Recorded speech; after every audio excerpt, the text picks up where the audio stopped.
Speaking of ideas, Andre, I think it's time It's time. for It's the time. big idea. Please click the link to the slide deck.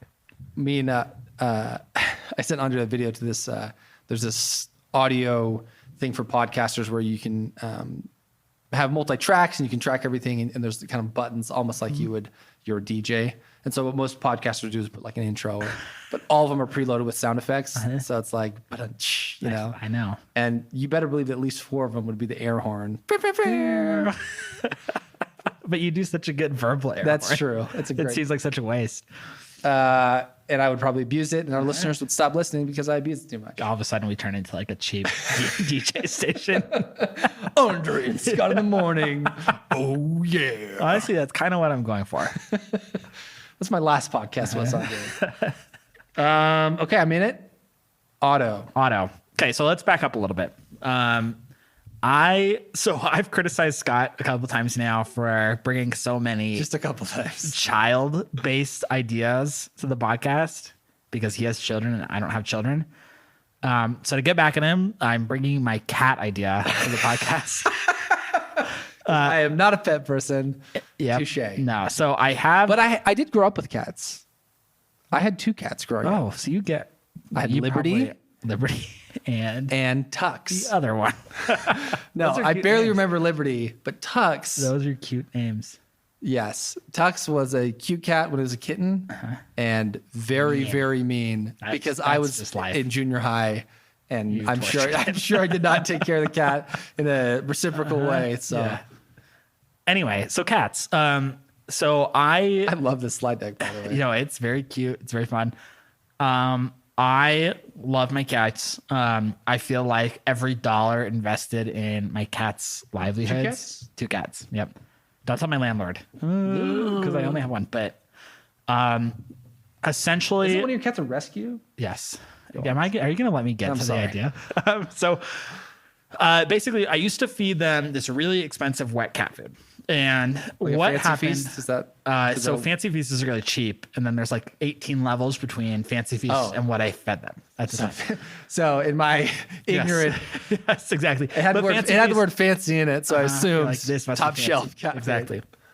So I used to feed them wet cat food, but wet cat food was just so hard to manage from a lifestyle perspective because if they didn't eat it all, then I found that they just weren't willing to eat a whole can in the morning and in the evening. They needed like a can like throughout the day. So I was wasting a lot of wet cat food. And then if you go out of town even for a day, it's like wet cat food poses all of these challenges where dry food, you just leave a huge bowl out and you're Right. fine. So I've been stewing on this idea. So about, if you leave wet, so if I open up a tuna can full of not Fancy Feast, but the actual Fancy Feast, nice cat food. and cat eats it, and then normally Gives up. do you pick it up and then like? So I mean, it's gonna dry out and then become disgusting in like an hour. So once it dries out, it's like it's done. Yeah, I mean, the cat might eat it, but it doesn't look, Yeah, it doesn't yeah. seem healthy, and it's just trash. Like there's no repackaging situation. So I've been thinking about this for a long time, which is that if you feed your cat dry food, you can set up like the same thing you might for a dog, like a dry food dispenser. Right. And I mean, I really shouldn't limit this just to cat food. I just am thinking of it that way. But any wet food really is kind of where I'm headed with this. So I came up with this idea, and I'm calling it Otto, OTTO. And some of my kind of pitch is wet cat food is pretty hot right now. Like if you're in the pet space, you know this, which is like I get ads all the time for like healthy gourmet. Dry food sucks. Wet food great. Yeah, well, or just generally like that you can get a better healthy formula for your pets by going wet because they're able to process like fresh food and less preservatives and all these different things. And we know that basically that like this healthier food is really, really hot right now. And also that pet spending is like a hot topic in VC communities. Like everybody's talking about how much Americans like to spend on pets. So we're kind of like seeing, I think, points align where people want to spend money on good food. They want this like healthy, natural, Health is in. like real food for their pets. And they want to spend money on their pets. But also we live in a culture of like convenience, and wet food is the opposite of convenient because you have to be there to feed your pet. And there's no such thing as a wet food dispenser. Like there's no automated. So you've A lot of research has gone into this. So if you go to slide 5, this is the only thing that exists that does it now. And it doesn't really do it. And it offers like a little refrigerated compartment. This looks fake. And it's not even, yeah, exactly. It isn't even really real. So you put wet food in there and then it like keeps it moist for the cat or the dog or whatever the case might be. Automatic pet feeder. So like, does it kick open? Yeah. But you still have to put wet food in there. Right. So it's not really automated. And then dry food, there actually are like a ton of sexy devices that dispense dry food, and you can have it on an app or a schedule or all these different things. So the question is a toothpaste, maybe like a peanut butter toothpaste, but with wet cat food. Yes. So it's funny because I think you mentioned this earlier in the podcast, or maybe you didn't, but Juicero used to be we talked about juice earlier in the podcast. Yeah. And Juicero failed miserably. So like we shouldn't emulate Juicero at all, but basically. Is that the one that was just like a juice packet that just squeezed it? But the thing is like, that's basically what we need for wet food. Oh, so you're saying there's some empty Juicero machines that could be repurposed into. So, but here's the pitch, which is one, I'm a company and I've developed a, sexy machine that you put in your kitchen. That accepts large pouches. So instead of like cans that you got to open, single serve cans that are wasteful and they're challenging. And maybe this is like a week's worth? They're not convenient. Yeah, a week or however much I think is reasonable depending on your situation or what you could engineer. You create a device that essentially accepts like a pouch of wet food and then it squeezes it out, right? Like that's really, really, really all that is required to create a wet food dispenser. And the product just doesn't exist at all in any form now where you can dispense wet food. And I think that it's kind of the double play that we often criticize, which is one, it's the device, which is this machine that squeezes a pouch.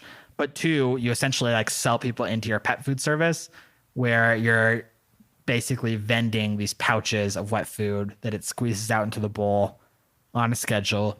And it allows you to adjust for like how much your cat eats. Like I said, I had a problem where my cat just couldn't eat a whole can of food. And you can set it on a timer so that you don't have to have somebody come feed your pet.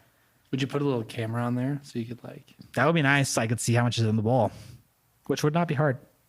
But we talked about a lot. I mean, take that fridge camera. Well, it's a similar concept. But basically it could look right into the bowl and just tell you, or I mean, even like a weight sensor or something. This is a really good idea. I think that you're really to the point where my spouse was like, you can't take this. This is a really good idea because it really is just this is our retirement.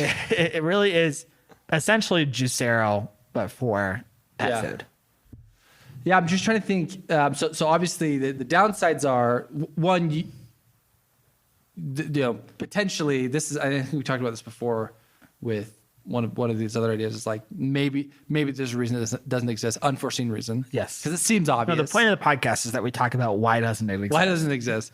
So two is because I think you're right. People are willing to spend, and yeah, I guess the kind of argument to this point I'm about to make is like maybe they wouldn't be willing to spend. I mean, because it's got to be what, $50 to $100 at least. At least, I think way more than that, but yeah at least.